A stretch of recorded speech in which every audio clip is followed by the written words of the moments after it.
我想想这个事情，我想想。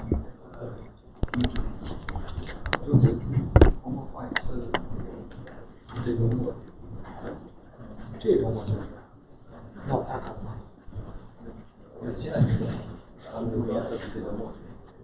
对，但是因为我们发过要求。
什么时候讲课？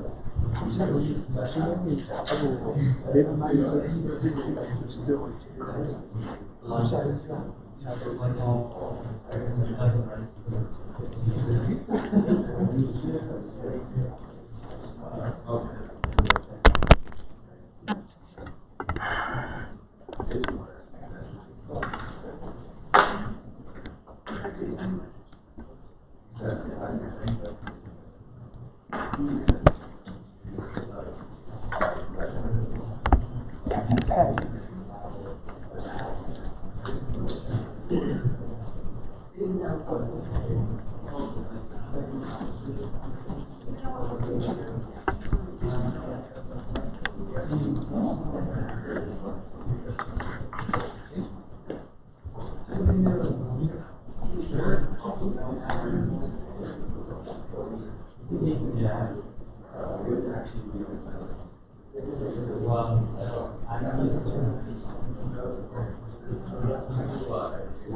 So good afternoon, everyone. So let's start. I'm sorry for the late start because I got my adapter lost. So we'll continue with the logistic regression. So in the last lecture, we have introduced what is logistic regression. So remember, logistic regression is trying to predict the probability that your label is 1, rather than give you a discrete label 1 or 0 or minus 1, whatever. Right?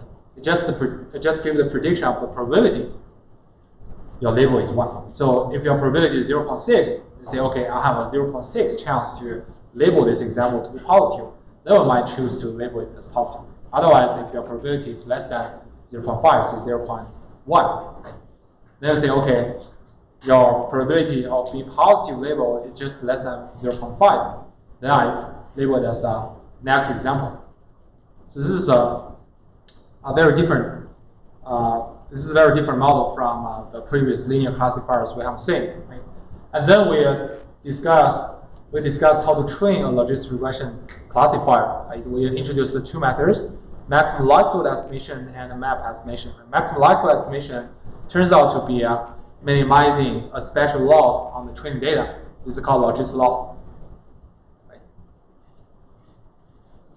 And now let us go back to a more general picture to say if we try to categorize the logistic regression into this loss minimization principle, what will happen? And what is the connection between the logistic regression and all the other linear classifiers or nonlinear classifiers we have seen so far? Right?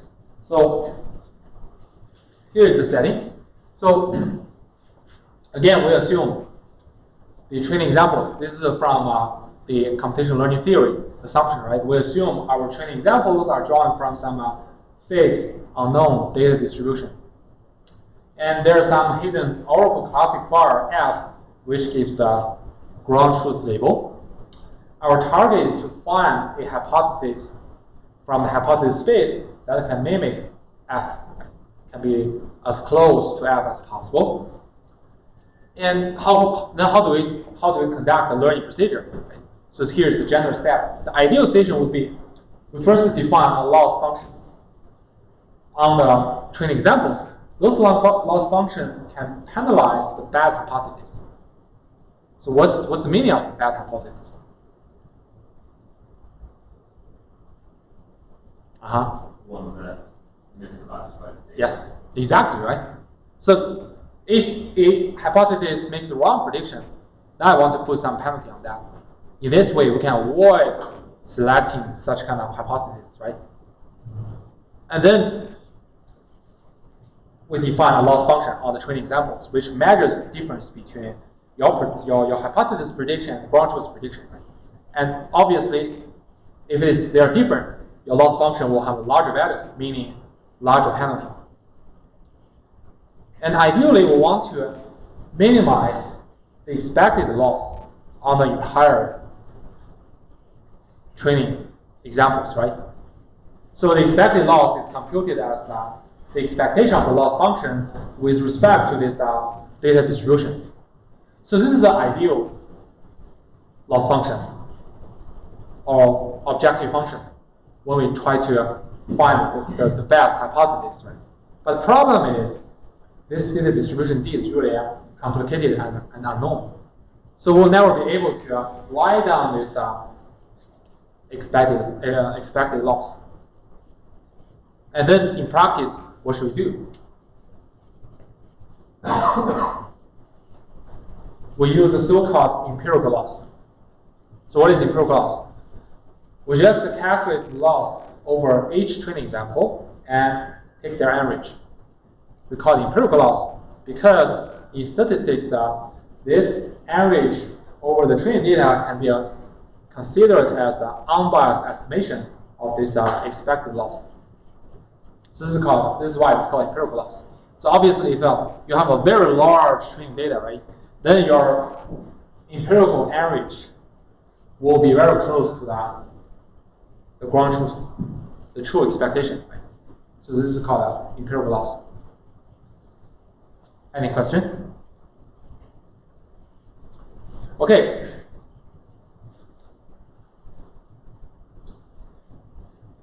And then our learning amounts to minimizing the empirical loss on the whole training data set. And we're trying to find out the best hypothesis which minimizes empirical loss. But here, what is the problem? I want to ask what's the problem here? If we choose this as our objective function in learning.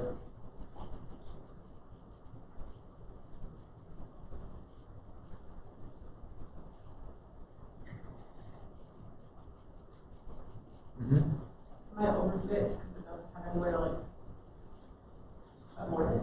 Yes, yes. It's something we emphasize again and again, right? So if we only minimize the empirical loss on the entire training data, that means our focus is on how to fit the data as good as possible, right? And to get better performance, we may choose an overcomplicated hypothesis, say a 100 million number of parameters neural network. Yeah, we can fit the training data very well, but it could lead to overfitting. Right? So we need some mechanism to make a trade-off. Right? We want to fit the data as good as possible, but at the same time, we want to select those simpler hypotheses. Now, how can we achieve this? We discussed this point before, right? The strategy is to use some regularizer. We want to incorporate some extra regularizer which penalize overcomplicated hypotheses. Then in this way, our objective function will become summation of two components, right?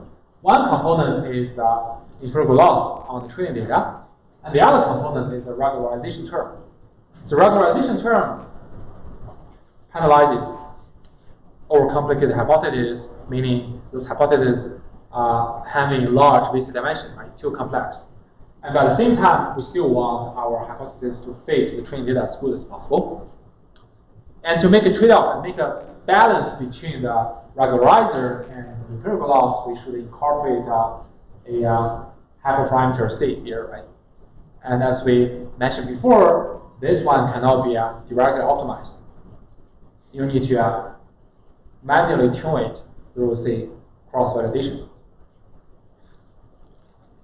The examples we have seen so far is this, right? So we choose the L2 regularizer. What is L2 regularizer? It's simply W transpose W. W are the model parameters. And here is loss. So now I want to ask which classification models we have seen so far use this L2 regularizer.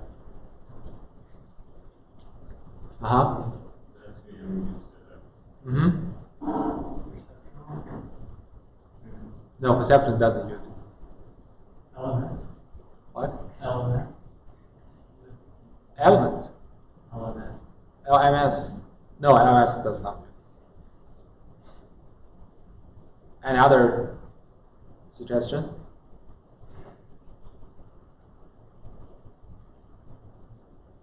logistic regression, right? We just covered the last lecture, right? If we do the map estimation for the logistic regression model, our prior is a Gaussian prior, right? And you take a logarithm, you take negative, you have some L2 regularization in front of it, right? We contrast this objective function to the SVM's objective function. We found surprising similarity, right? And as to perception and LMS, you can, of course, add L2 regularization. But in the algorithm we have introduced so far, right, those are all correspond to empirical risk minimization, meaning that we only focus on minimize the loss on the training data. So you can check back your algorithm. So we have seen quite a few loss functions, right? So for SVM, we use hinge loss here, which is discontinuous and not differentiable, right? And for logistic regression, we use the logistic loss, right? For least mean square, we use square loss. But in general, what is loss function? Can we define arbitrary loss function? The answer is yes. As long as the loss function can penalize mistakes. What does it mean? It means that, okay, if your prediction is correct, you have a loss function value, right? And if your prediction is wrong, you have a loss function value. The latter must be larger than the first. That takes penalty effect, right? Because you want to minimize the loss. So obviously, if you make a wrong prediction, you increase the loss function. So it's kind of a penalty. I want to correct the classifier to avoid the increase of loss function value. As long as your loss function satisfies this property, then it is a valid loss function. In other words, you can define whatever loss function you want.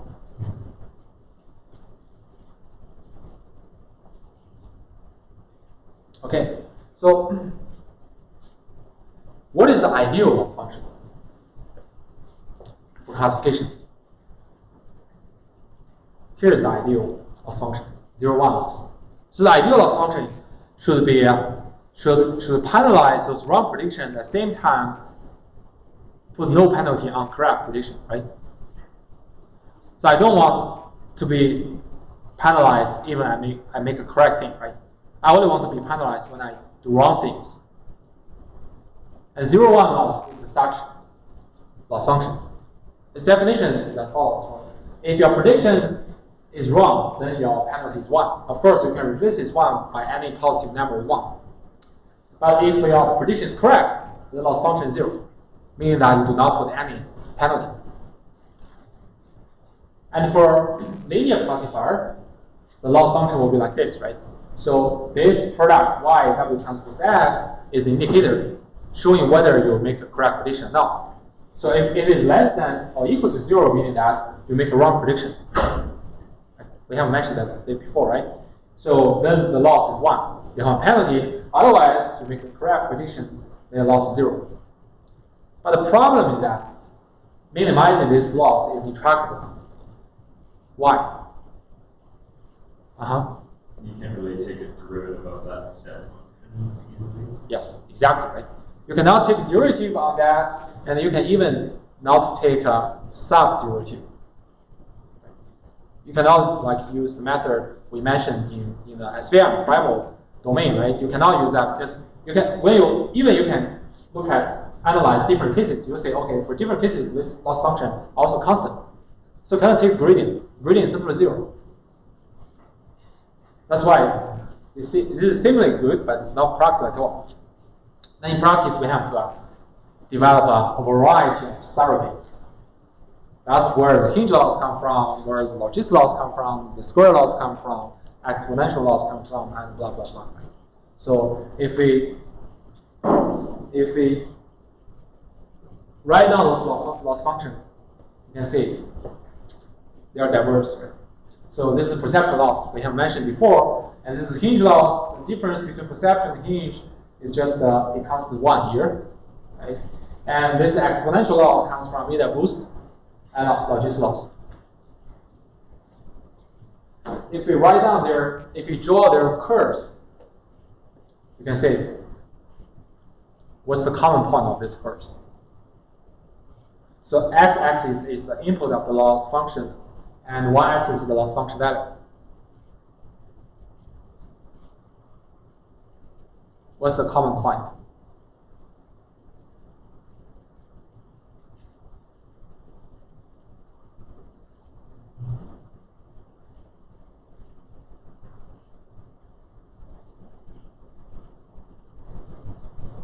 So basically, you find out, okay, when your input is more and more positive, then your loss function is smaller and smaller, right?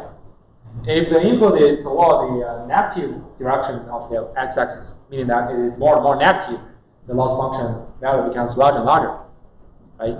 So usually the input indicates the correctness, the degree of the correctness of the prediction. The more positive your input, the more correct your prediction. So you can say, okay, the more correct the prediction, the less penalty you will have, right? And on the other side, the more negative the input, the more wrongly you predict, and then you have to endure more penalty. So you can see this is 0, 1 loss, and this is hinge loss, and this is perception, because hinge loss and perception only differ in a constant 1, so this essentially is kind of a parallel moving, right, function curve. And then exponential loss from india boost and logis loss. So we have a wrap up the logis regression. So basically, logis regression is a classifier that predicts the probability of the label being 1 rather than the label itself. So this is a very important point you should keep in mind. With the previous slide, why don't we use a loss function that looks more like the ideal one, 0, 1 loss? Why don't we use something that looks very similar to it, but it's just a little smoother? Yeah, there is. I just don't list them. So there is some stereotype which is closer to this, but at this point it is not differentiable, right? So they make some smooth curve here. But the problem is that it's not good to keep it constant. The reason that if it is kept constant, how do you calculate gradient? If it is constant, the gradient is simply 0. It is very hard for you to update model parameters. Remember, we always want to have some gradient to guide the updates of the weights, right? If a loss function the gradient simply becomes 0, then how do you update the model parameters? That's why your loss function is always some kind of smooth curve. So it's not that the 0, 1 is really the best function, it's just not workable. It's like not climbable, I guess. Yeah, you can consider loss function is kind of a tool to help you find out, to guide you to search the best hypothesis, right? If you use 0, 1 loss, it's kind of discrete loss. Then how do you optimize it? What you can do is only to do the combinatorial search. Right? The combinatorial search is obviously very, very expensive. I want some gradient, give me some direction to search for that. The best direction is from the gradient information. Of course, you can use 0, 1 loss, and I can tell you 0, 1 loss has many optimal theoretical properties. But in practice, if you want to use 0, 1 loss, you have to do combinatorial search. That's not practical. So the derivative informs you how much to analyze something? Is that right? No, the derivative actually guides you which direction, along which direction there will be better hypothesis. So just like you want to drive to some place to find a gas station, right? And if you have a map, you can have a direction, right? You can draw a direction. You can go along this follow the direction. You will find the gas station more efficiently. Right? But if you do not have a map, what do? You just randomly, or you just do the grid search. This kind of combinatorial search will be very, very inefficient. one more question. Can we just go over what the x and y axis is here? Axis is the input of loss function. Y-axis is the output of the loss function. It's function value. So basically, you can consider the input indicates the degree of your correctness. So imagine if your input is just the classification function value, say W transpose X, right? And multiply and say Yi. So obviously this function value, if the classification function value is very large, positive, meaning that your prediction is very correct. And then your loss function is small, right? Because you have a big dependency on that. But if your input, say Yi W transpose Xi is less than 0, meaning that you make a wrong prediction. And the smaller negative, meaning that absolute is larger, that means your prediction is more and more wrong. Right? That's why the curve will go up on this side. Any question? I have a different question. Are we going to discuss classifying multiple outputs or multiple values? No. Yeah. Because if you want to discuss the multi-output classification, then the loss will not be like this. Yeah, but is that something we'll talk about in this class? Oh no, we're not talking about that. Because if you want to generate a multi-output classification, it's pretty straightforward. You can either convert it into, say, if you want to predict k classes, right? You can convert it like a k binary classification problem. So it's either 1 or it's not. Yeah, and then pick up the one with the largest probability. That's from a logistic regression perspective. Or you can choose a multinomial likelihood, but that's another story. That means you directly generate either a discrete class or the probability that the class being 1, 2, 3, 4 to k. But that's not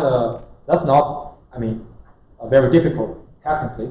So the k idea is the same as binary classification. That's why we focus on this. So all fundamental machine learning courses will start with the binary classification. Any other question? Yeah, so in general, the field, people don't really use 0 and 1, people don't really use perceptron. Is it basically just kind of picking between logistic regression and SVM? Yeah, the people usually use SVM and logistic regression. Use SVM is because of this theoretical guarantee and robust performance. And you will find that no matter in what kind of data set, what kind of environment, SVM always give you some kind of very good performance, unless you have a very high requirement of performance and then you throw everything into deep neural nets. Otherwise, it's more than sufficient to use SVM. And for logistic regression, its performance is pretty good, and more important, because they can provide some probability. You can use this probability to determine how confident your decision will be. That is actually very important. Let's say if you want to do, you want to make a decision whether you buy some stock or not, right? So if my classifier tell me, okay, I have a 99 chance to win, to earn some money, then I buy it, right? Otherwise, if you tell me, okay, 0.6, then what should I do? I should wait for a while. We should search for other evidence to support my decision. That's the practical applications. Any other question? Okay. So and remember, logistic regression can be trained by maximum likelihood estimation and map estimation. And this is a discriminant classifier because we're only interested in the probability that the label is 1 given the x. We do not care about how the input x, the feature x, are generated. So next, we'll discuss another model, which is closely related to logistic regression, but it's different in that it is a generative model.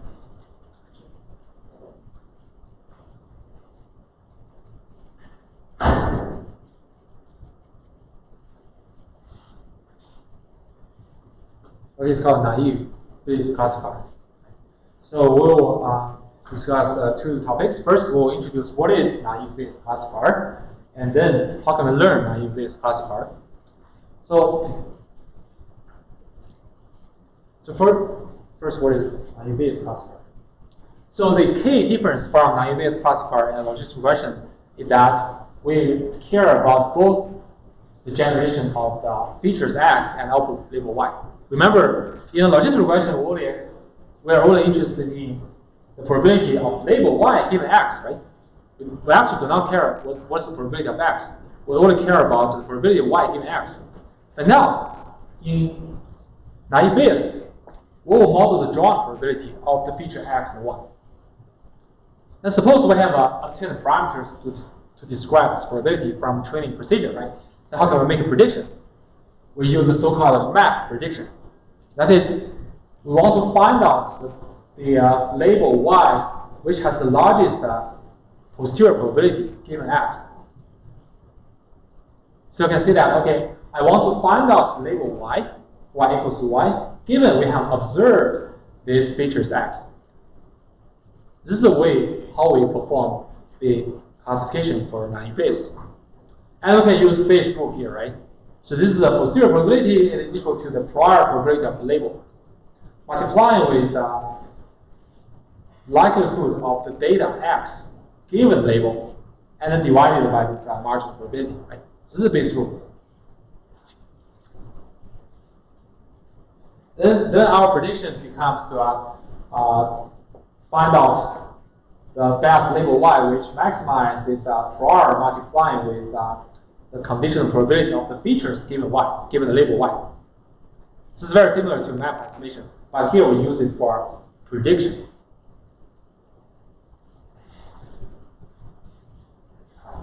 And because this marginal probability is actually constant to the label Y, we can just throw them out. Right? So now it becomes to maximize the prior, the product of prior and the conditional probability of the feature X given the label Y. Any questions so far? Everyone is good, right? So, and here I want you to not be confused with the map learning. Right? So although we use kind of similar framework, but in map estimation, we're trying to find out the hypothesis which maximizes the product of the prior of hypothesis multiplying with the data, the likelihood of data given the hypothesis, right? But here, our data here include both the features X and the label Y. So our map prediction is only within X and Y rather than some hypothesis. And later we'll discuss what is hypothesis for, what parameters determine a hypothesis for a naive Bayes classifier.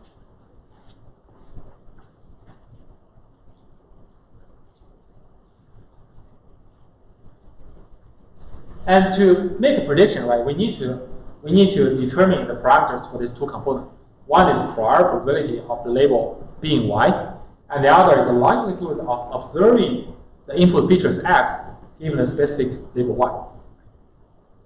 Then our learning turns to estimate the parameters from these two components. One is from the prior of the label, the other is from the likelihood of the features given the label. To give you a concrete example, right? Let us play the tennis game again, right? From our decision tree. So without any other information, what is the prior probability that I should play tennis? So suppose I'm not a big tennis fan, so without any other information, my prior preference to play the tennis is quite low. It's just 0.3. And I have a large chance to not play tennis, so it's 0.7. And then one day when I play the tennis, and I can identify what is the probability in that day the temperature T and the wind is double. So for example, when I play tennis, the probability that temperature is hot and wind is strong is 0.15. The temperature is hot and wind is weak is 0.4, and cold strong 0.1, cold weak 0.35. And also, suppose we have another set of probabilities that on days I don't play tennis, what is the probability for those weather conditions? Say the temperature is hot and the wind is strong when I do not play tennis, the probability is 0.4, and the temperature is hot when it's weak. When I do not play tennis, the probability is 0.1, and blah, blah, blah, right? So suppose we have knowing all those probabilities in hand. Now, there's some new day, right? There's some day, say tomorrow. I know when I get up, I find, okay, the temperature is hot today, and wind is weak. Then I want to ask whether I should play tennis or not. How can I predict?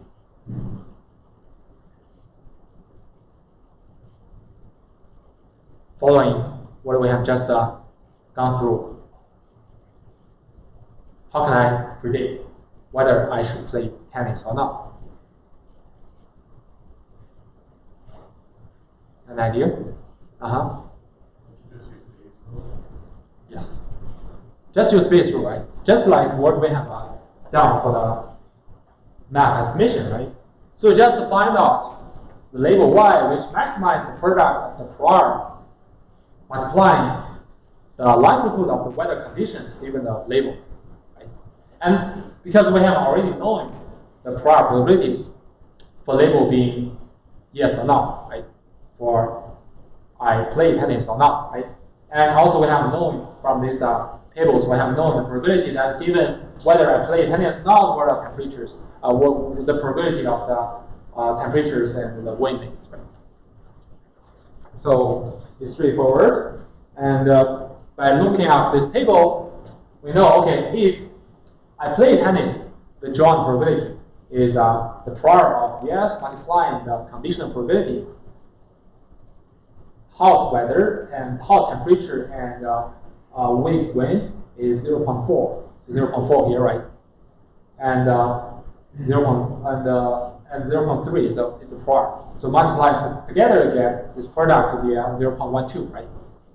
And similarly, you can compute when I do not play tennis, what is the product of the prior and likelihood of the features, which is 0.7, which is prior, right? Not play tennis. And given not playing tennis, the temperature is hot and the wind is weak, is 0.1. So you get 0.1 multiply them, you get 0.07. So which one is larger? This one, right?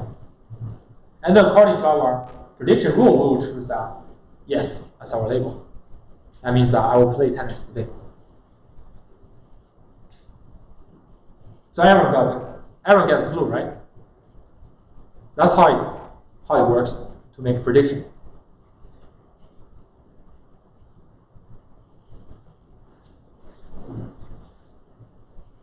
Yeah, the map predictions, yes.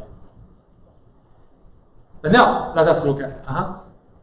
So that kind of seems pretty similar to feature selection in the decision tree, right? It's like each branch of the decision tree is essentially the same thing.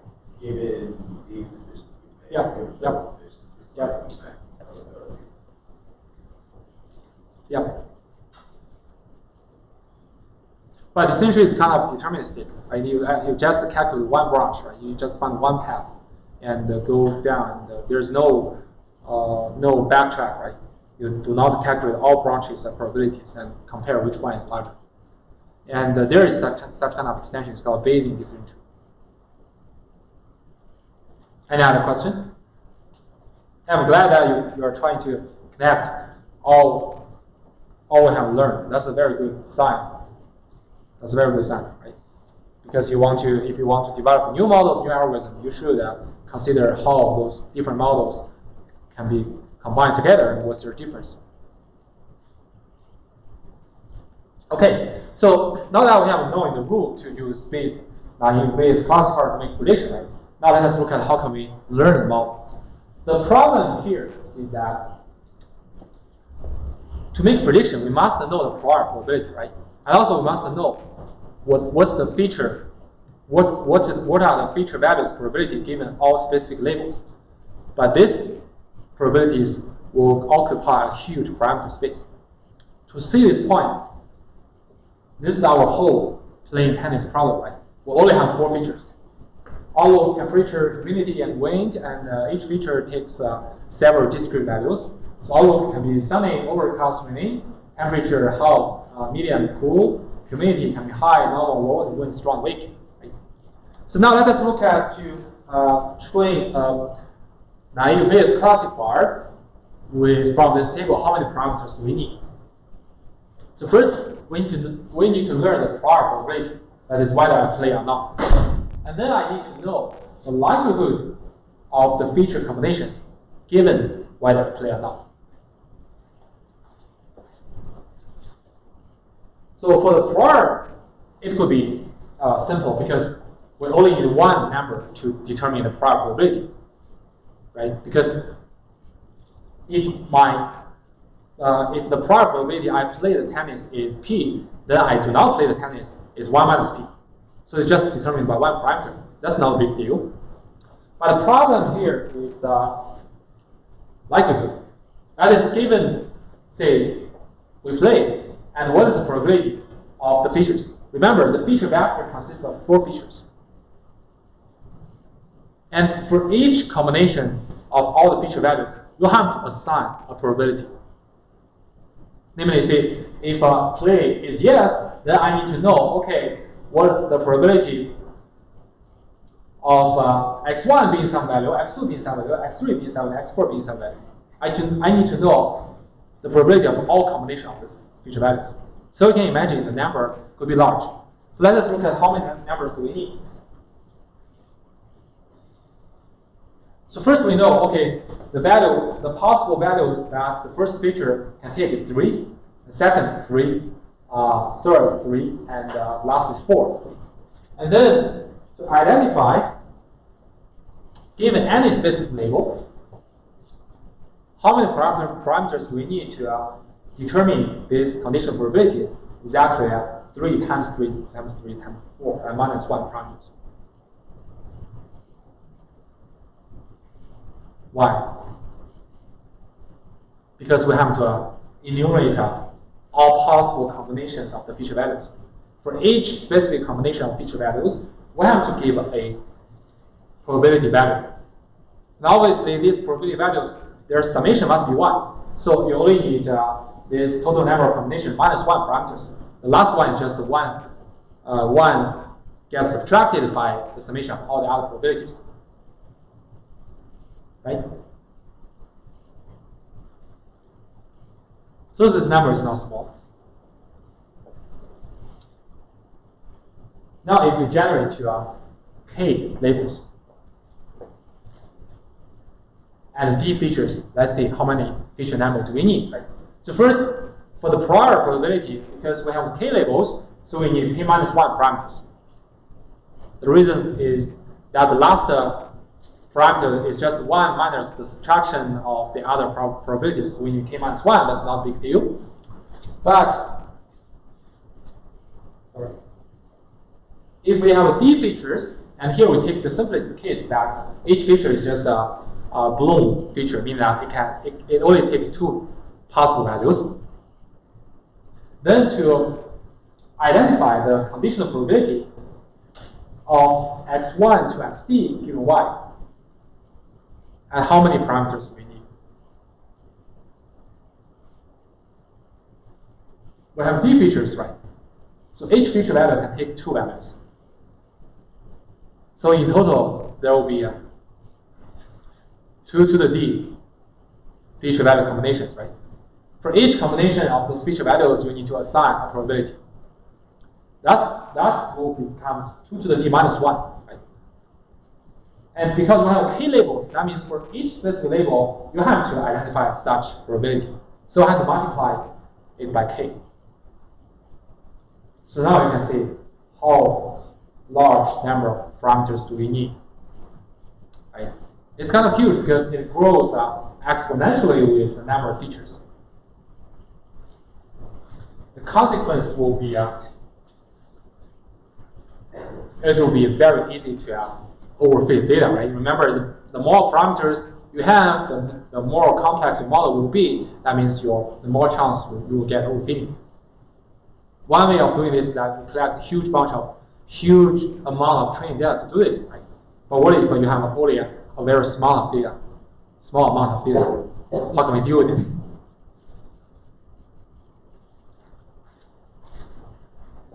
And to address this problem,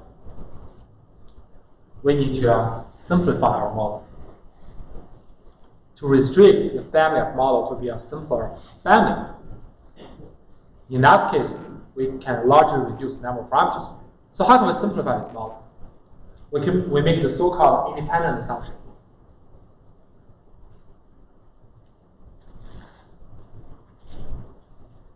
Basically, we'll assume each feature given the label are independent. This is called conditional independence. So let us review what is conditional independence. Right? So we say 3 random variables x, y, and z. Right? X is conditionally independent of y given z. Means that the probability distribution of x is independent of the value of y when z is observed. So it can be succinctly represented by this. So P of x given y and z is equal to P of x given z. That means x and y are conditionally independent given z. Or equivalently, the conditional drawing probability of x and y given z is equal to the conditional probability of x given z and P of y given z. So now, let us look at if we apply the conditional independence assumption in our model, what will happen, right? So in the entire model, right, in our original model, if we want to identify a conditional probability of d features given y, all d features are binary features, it requires k multiplied with 2 to the d minus 1 parameters, right? This we just got. So now what if we assume all the features are conditionally independent given the label? According to the definition, this drawn conditional probability is simply the product of all the individual conditional probabilities. P of x1 given y multiplied with P of x2 given y until P of xd given y. If we apply this assumption, now for this product, how many parameters do we need?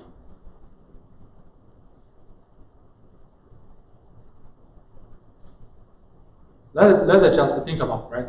So for Px1 of P of x1 given y, because x1 is a binary feature, right? So for each specific label y, we only want only one parameter to determine, right, the probability of x1 given y. So because there are k labels, so to determine the first probability, you just need k parameters. And for second, we have same conclusion, another k parameters. Third, another k parameters until the d feature, right? So in total, we'll have kd parameters. Any question? Everyone is good? Or it's too simple to?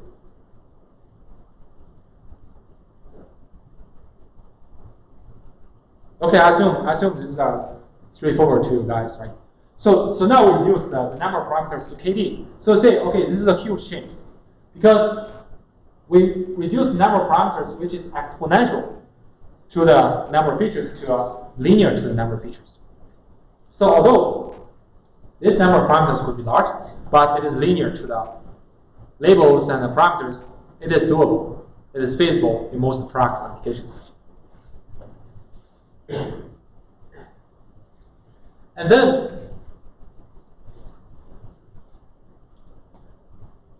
if we have learned those parameters for underlying those, under this conditional independent assumption to make a prediction for each input example, xj, if we make a decision, we need to find out the maximum label, the label that maximize the product of the prior multiplying the product, multiplying with the likelihood of the d features given y, right? And if we apply the conditional independency, it becomes the product of the conditional probability of each xj given y. That's the decision. So we'll apply this conditional independence assumption. When we make a prediction, you should calculate this.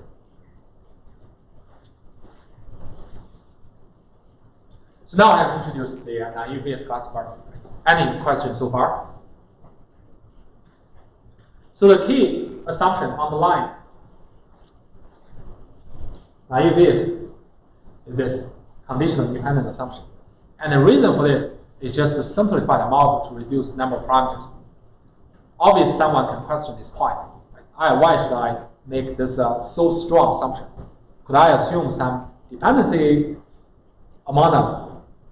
The answer is yes. And there are a lot of research and development to do this, to make a trade-off. Like, I do not assume like fully independent assumption, right?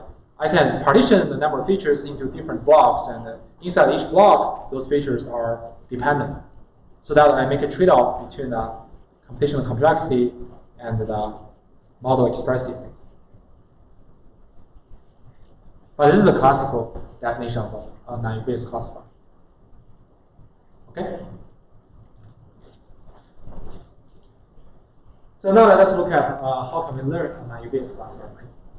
So first, we need to be clear what is hypothesis for the naive-Bayes classifier. Or in other words, what parameters determine a specific hypothesis? The hypothesis actually is determined by two sets of parameters. One is the prior for each label, and the other is the likelihoods for the features given the label, say h, p, x, j given y. So as long as we determine the set of parameters for those prior likelihoods, we determine one hypothesis. So that's the idea. And suppose we have a data set which are m pairs of the input xi and yi's, and here for simplicity we denote the j feature of the x example by xij. So I hope you guys are not confused by this double subscripts. Xij just means j feature in the ith example, and later we'll use it.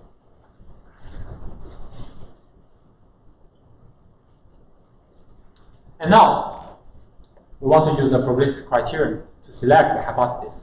Remember, each hypothesis is just this set of, Does that mean that the data doesn't have to be fixed, the data can be non-linear then? To learn that, also applies to both linear and non-linear data? Yeah, you're right. So if the data contains some nonlinear relationship, which is not good, which cannot be well approximated by linear models, then naive-Bayes classifiers won't work. It won't work. I can tell you, yeah, you have many choices of models, and there is no like universal model can guarantee everything. You need to adjust the model according to applications, but you need to be clear what the underlying assumptions of each model is, and what kind of scenario it can be, it best suits for. Okay. So now we want to use a probabilistic criterion to select hypothesis, right? So we can use map estimation, we can use MLE estimation, and the classical way is to use maximum likelihood estimation, that is MLE.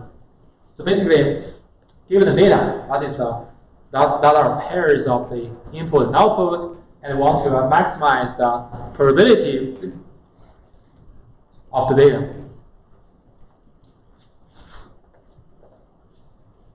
And how can we do that?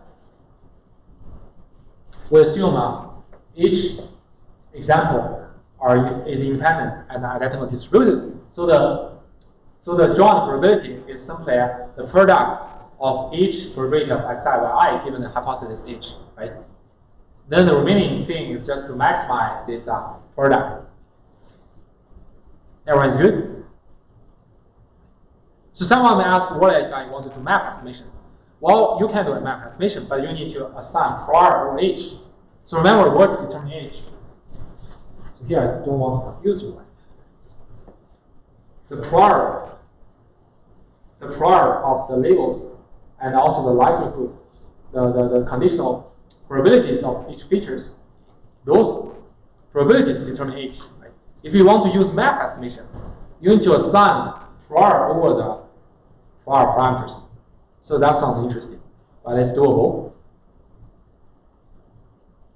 Here we just consider the most straightforward way. We just do the maximum likelihood estimation. That is, given the parameters, how likely those xi, yi pairs are generated, which is this product. And this product actually represents the probability with this particular hypothesis assigned to the prior xi, yi. And we can derive this, right? So this is a probability of each xi, yi, which is the probability of yi given this hypothesis, and then given yi, the probability of the feature vector xi. And now we can apply the conditional independence assumption.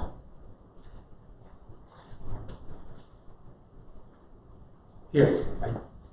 We decompose this probability into the product over all the features in the example xi, right? So xij means the jth feature in ith example, and given the label yi and h. Then our problem becomes to maximize this whole thing, right? Any questions so far?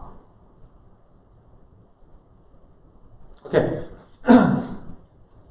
This is just a similar thing as we derive the maximal map estimation. Very similar. Technically speaking, they are the same, but on concept level, they are at different. They are placed in different places, right? Hopefully you are not confused at this point. Now, how do we proceed?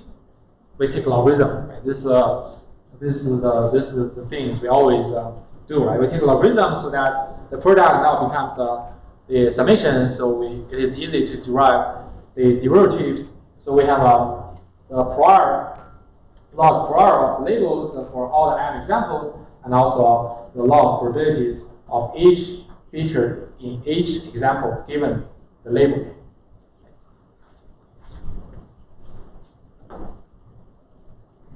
Then what is the next step? An idea? What's the next step? This is a framework, right? We know that, okay, if you want to learn IEVS classifier, we just maximize this to find a hypothesis, right? So now, if you are asked to address a concrete problem, what's the next step?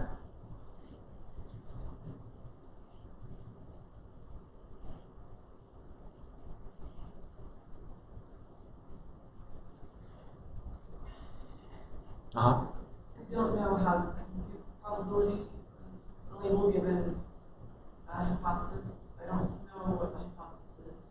Yes. So you need to address this. You need to define what is the prior probability and what is the conditional probability. Right?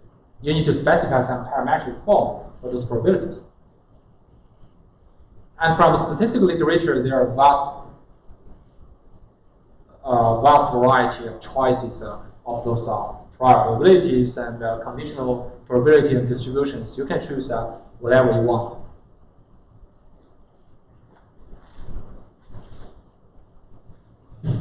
And then once you have determined the functional form for those probabilities, the remaining thing is just the optimization.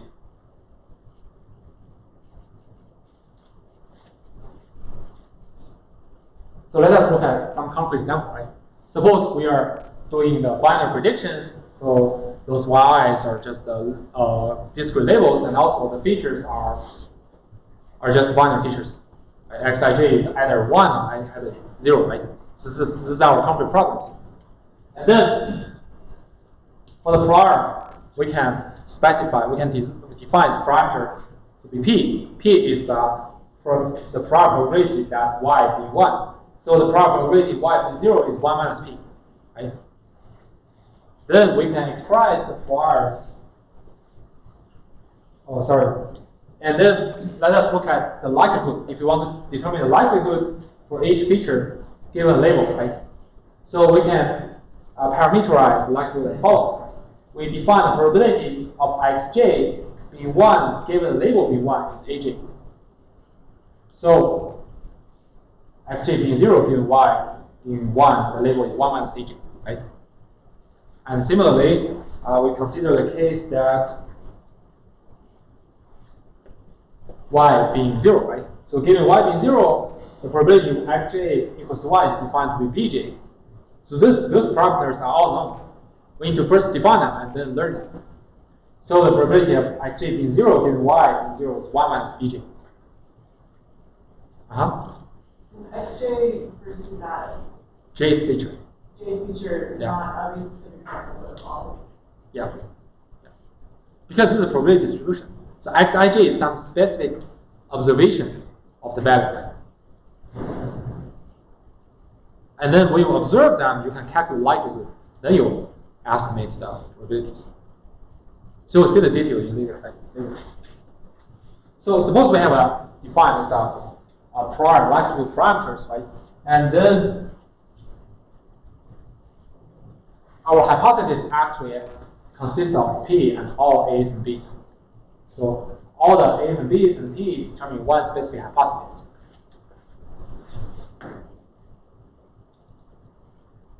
And then we can express the prior Pyi given H at this form. P to the power of this square bracket is just the indicator function. So only when the expression is 1 is true, then the indicator function is 1. Otherwise, the indicator function is 0, right? So you can express the R probability in this parametric form. Any question? So this is a typical representation of binomial distribution. Very common use method. Very common use method. And similarly, you can express each conditional probability by this product. So aj to the power of this indicator yi being 1, xij being 1, right? And 1 minus aj to the power of indicator that yi being 1, xij being 0, and blah, blah, blah, right? So that means, okay, if my label is 1 and the feature value is 1, then the probability is aj. If my label is 1 and the feature value is 0, then the probability is 1 minus aj, right? And similar things apply here. So now we have a parametric form for both the prior and conditional probability, right? Any question? Just substitute this product and this product for the probability and prior probability in the objective function. You get a parametric form. You get your objective function. Then the next step is to maximize this objective function. The way to maximize it is simply take the derivatives and set derivative to 0 and solve it. And I can tell you for this case, you have an analytical solution. You don't need to run gradient descent, stochastic gradient descent. you directly get the analytical solution. So here I just tell you the answer. So what is the analytical solution? So first, the probability of the label y being 1, p here, right? The optimal p value is the number of positive examples in total divided by the total number of examples. This is very intuitive, right? It's just a fraction of positive examples in the entire training data. And I can give a reasonable guess for that. But here, this number is justified by maximizing the naive-Bayes objective function.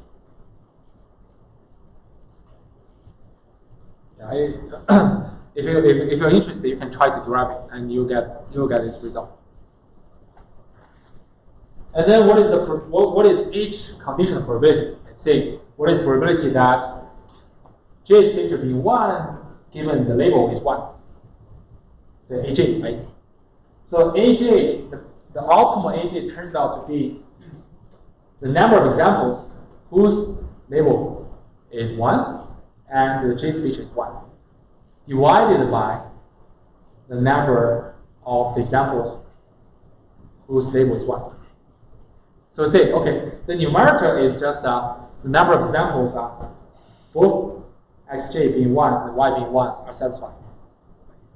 And the denominator is the number of examples which only satisfy the conditional part.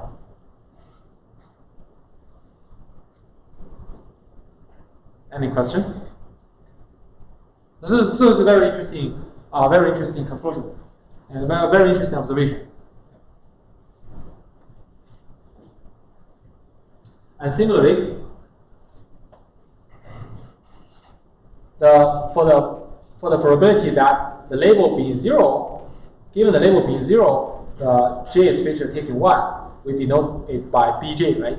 So the optimal Bj turns out to be the number of examples whose label is 0 and J's feature is 1, divided by the total number of negative examples. So again, the numerator is the number of examples which satisfy both xj being 1 and the label being 0. And the denominator is just number of examples which only satisfy the conditional part. So if I understand this right, basically we're just kind of doing a statistical counting of Yes. right? Yes. And that's what that's the argument. Yes. If you want to learn some naive-Bayes classifier, you don't need to. You even do not need to write down the objective function.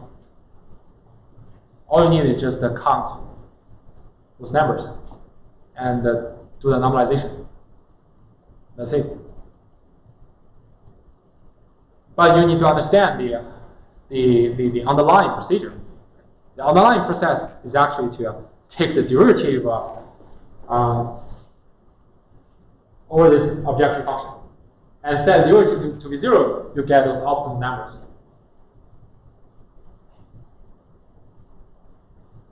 Okay, we can look at a concrete case, right, to see how these learning rules are applied, right? So this is our training data for the tennis playing game, right? So first, to identify the prior probability whether I play or not, right? I just count how many positive we have. So we have all 9 positive examples marked as orange. So I have total 14 examples in total. So the prior probability of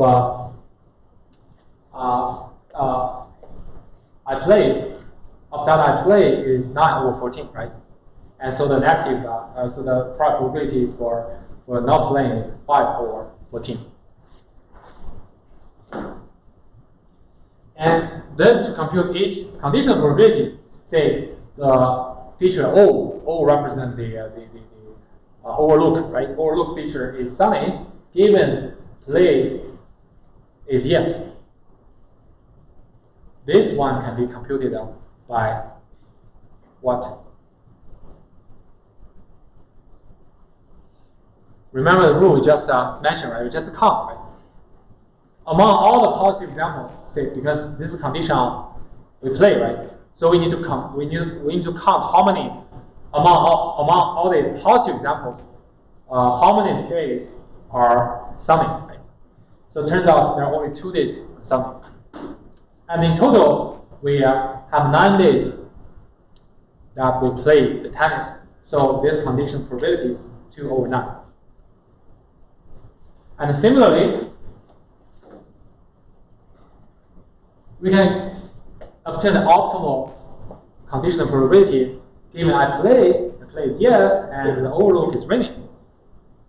To do that, we just look at among all the positive examples, those rows marked as orange, how many rows we have overlook being raining? 1, 2, 3, right?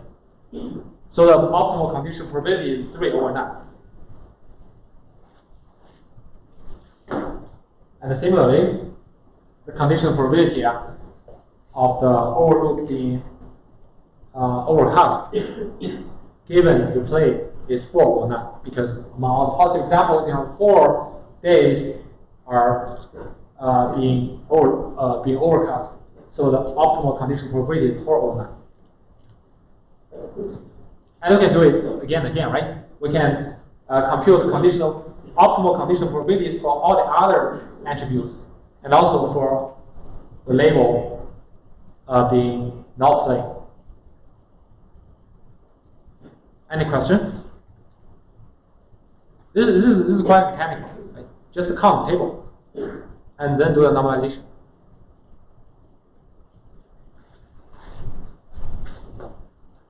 Then after you get all those numbers, the optimal prior probabilities and the optimal conditional probabilities given each specific label, given each particular feature value, you have all those in hand, and then you are free to do a prediction, whatever prediction you want, following the rule we have just mentioned.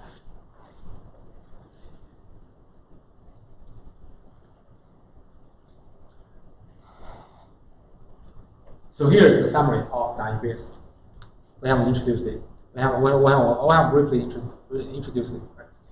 So basically, the learning is to count how often features occur with each label, and then we normalize those counts to get the likelihoods. That is the conditional probabilities. And then the prior probabilities are just from the fraction of examples with each label. And this rules generalize to multi-counts. So if you predict like more than 2 labels, you have 3 labels, you have 4 labels, 5 labels, you do the same thing. And you just count. And normalize, you get all the probabilities and use the product prior and the probabilities, conditional probabilities of the features given the data, and to get the prediction. This is IUPACE. And the prediction is essentially use the probabilities to find the highest score, right? The score is actually the multiplication between the prior and the conditional probability of the features. You just find the label with the highest score. Any questions so far? Okay. So, summary for IUPACE. So the key assumption on the line IUPACE is the conditional independence assumption. That is, given each specific label, all the features are independent. That's the crucial step to reduce the number of parameters. Otherwise, the number of parameters will grow exponentially to the number of features.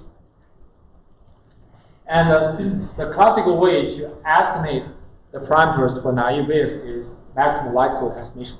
You just maximize the drawn probability of the label and the features. And we predict the maximum A posterior prediction.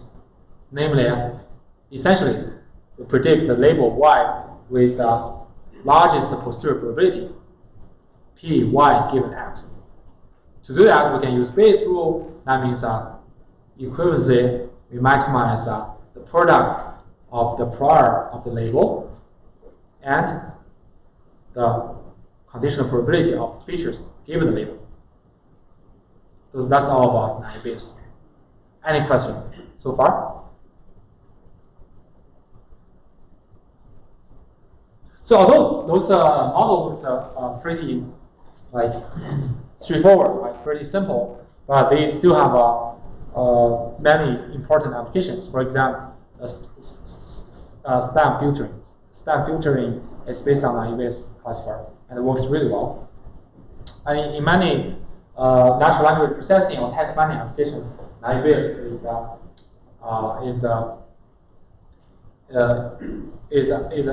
core component.